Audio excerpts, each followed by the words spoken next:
পদত্যাগ না করে আমাদের 64 জেলায় যতগুলো কমিটি আছে আমরা একটি কঠোর কর্মসূচি রাখবো। আমরা 48 ঘন্টা সময় দিব, 48 ঘন্টার মধ্যে যদি কিছু পদত্যাগ না করে তাহলে আমরা একটি কর্মসূচি ঘোষণা দেব। এবং এই ক্ষেত্রে গতকালের ঘটনার পিছনে আসলে কাহিনী, গতকালের ঘটনাটি ঘটেছিল কেন?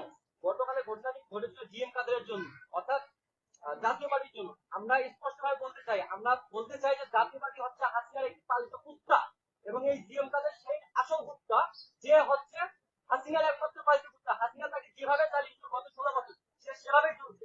আপনারা দেখেন বিগত যে 3টা নির্বাচন বৈধতা দিয়েছে এই পালিত কুত্তা জিএম কাদের। এই জিএম কাদেরকে প্রোটেক্ট করতেছে সেনাবাহিনী। এই জিএম কাদের প্রোটেক্ট করলে তাহলে কালকে বিভিন্ন কেন প্রোটেক্ট হলো না? বিভিন্ন জুলাই গণঅভ্যুত্থানের পর একমাত্র বিরোধী দল ছিল যেখানে জামাতের কোনো লাইসেন্স ছিল না সেই সময়, একমাত্র লাইসেন্স ছিল বিএনপি এবং ভিপি নুরের। দেখেন জুলাই গণঅভ্যুত্থানের পর দুইটা দল থাকে, একটা ছিল বিএনপি, একটা ছিল ভিপি নুর। ভিপি নুর হচ্ছে সেই বিরোধী দলের একজন। যদি আমরা সেই হিসেবে যাই, তাহলে তারা যদি জাতীয় পার্টিকে প্রোটেক্ট করে তাহলে ভিপি নুরকে কালকে প্রোটেক্ট করলো না কেন? তারা ভিপি নুরকে চিনে না এমন কেউ নাই। দেখেন ভিপি নুর আমাদের একজন সাবেক ভিপি ডাকসুতে, আমি নিজে ঢাকা বিশ্ববিদ্যালয়ের শিক্ষার্থী, সেই কিন্তু একজন ডাকসুর ভিপি। এবং বিগত বছরগুলোর মধ্যে একজনের ভিপি, সেটা হচ্ছে ভিপি নুর। এবং এই ভিপি বাংলাদেশে চিনে না এমন কেউ নাই।